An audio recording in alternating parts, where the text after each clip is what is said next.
पसीने वाली बहू। हाय रब्बा, अरे नास पीटी, पसीने बहा बहा के पूरे घर में पसीने की बाढ़ को बुलावा दिया है तूने। अरे तो मैं क्या करूं माँ जी, आप ही बताओ। अरे भगवान से गुहार लगाओ के उठा ले मुझे। ये कहानी है अक्षरा की, जिसे शादी के पहले से बहुत पसीना आता है, फिर चाहे वो गर्मी हो या बरसात हो या फिर ठंड हो, शादी तो जैसे तैसे हो जाती है।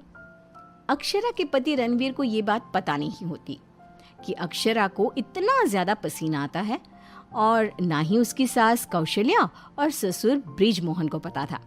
लेकिन वक्त के साथ साथ कुछ ही दिनों में अक्षरा के पसीने से सभी को काफी दिक्कत होने लगती है। तो चलिए होते हैं रूबरू इस पसीने वाली बहू से। बहू, अरे ओ अक्षरा बहू, कहाँ मर गई? क्या हुआ माँ जी, बोलिए। अक्षरा पसीने से लदी हुई थी और उससे बहुत ज्यादा गंदी बदबू आ रही थी, जिससे सभी अपने नाक पर हाथ रख लेते हैं।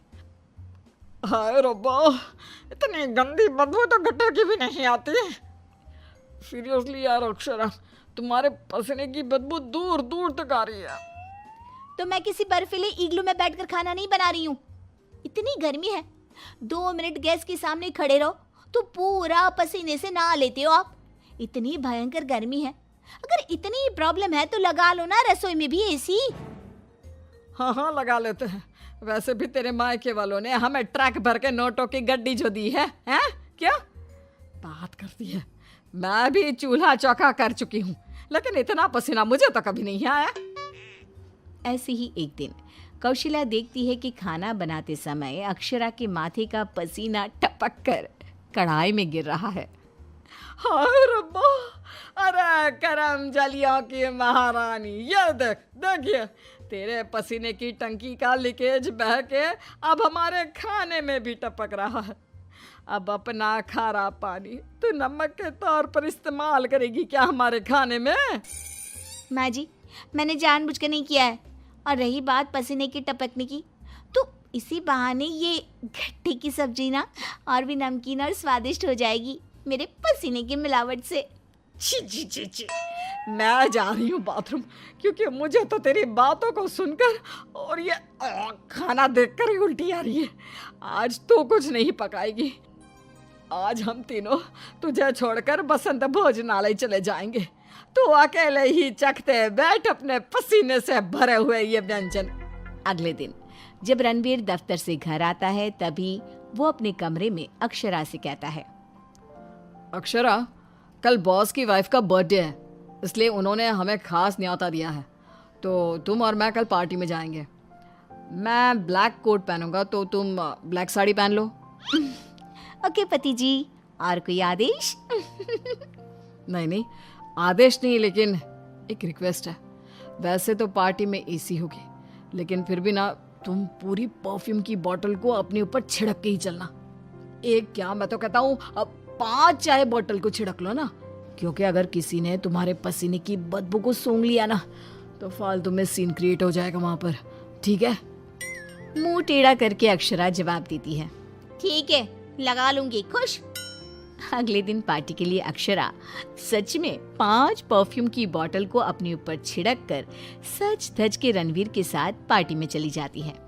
पार्टी में एसी थी, इसलिए पहले के 15 से 20 मिनट तो कुछ भी नहीं हुआ, लेकिन उसके बाद से जो अक्षरा को पसीने छूटने शुरू हुए कि बस वो पसीने से भीग कर गीली होती ही जा रही थी, और उसकी बहुत गंदी बदबू भी आने लगी, जिसको सुनकर पार्टी के गेस्ट आपस में बात करने लगे। अरे ये इतनी गंदी बदबू कहाँ से आ रही है? शायद किसी के जुराबों की गंदी बदबू है ये। जुराबे नहीं, मामला कुछ और ही है जनाब। इतनी बड़ी 5 स्टार पार्टी में पता नहीं कहाँ से घुस गया कोई गटर का कीड़ा। तभी रणवीर अक्षरा को धीरे से कहता है, तुम्हें कहो तो ना परफ्यूम, पाउडर और साबुन से 10 बार नहाना।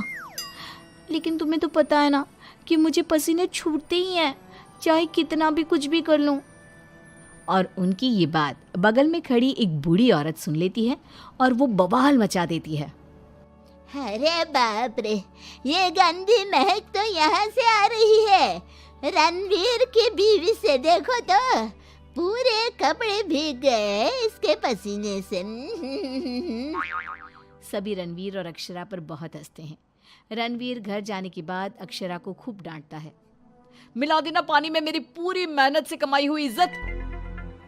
अरे अक्षरा बहू, किस मिट्टी की बनी हो तुम, जो पसीने का झरना बहता ही रहता है तुम्हारे बदन से 12 महीने और 2400 घंटे नॉन स्टॉप। अरे अभी तो इस कलमुहे के कलेजे को ठंडक पड़ी होगी। लोगों के कुंडली में मार्केश दोष होता है, लेकिन हमारी बहू की कुंडली में पसीना दोष है।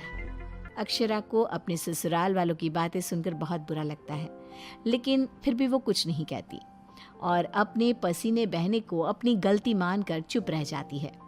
दिन बीतते जाते हैं, गर्मी का प्रकोप बढ़ते जाता है और अक्षरा के लिए गर्मी और भी बड़ी मुसीबत बन जाती है।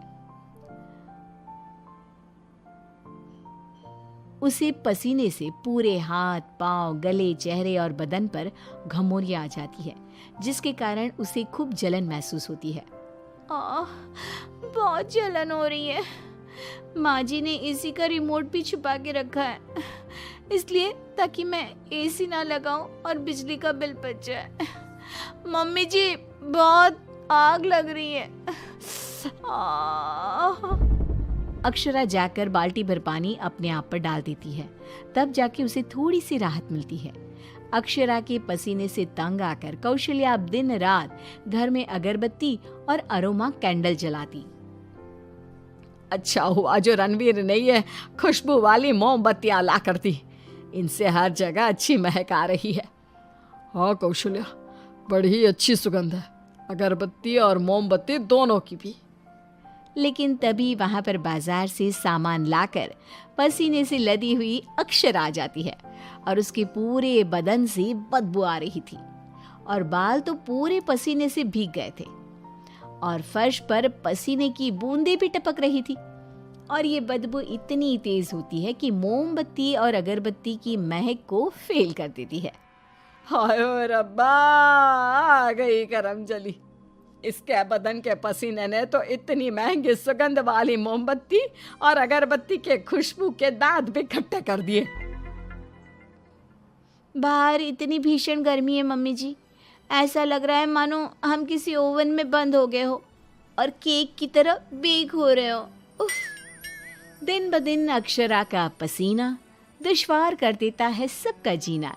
कभी वो सोते समय पूरे बेड के साथ साथ साइड में रखे हुए रणवीर की इम्पोर्टेंट फाइल्स को अपने पसीने से भिगा देती, तो कभी वो गर्मी से अपने बालों में हुए जुओं को गलती से खाने में मिला देती।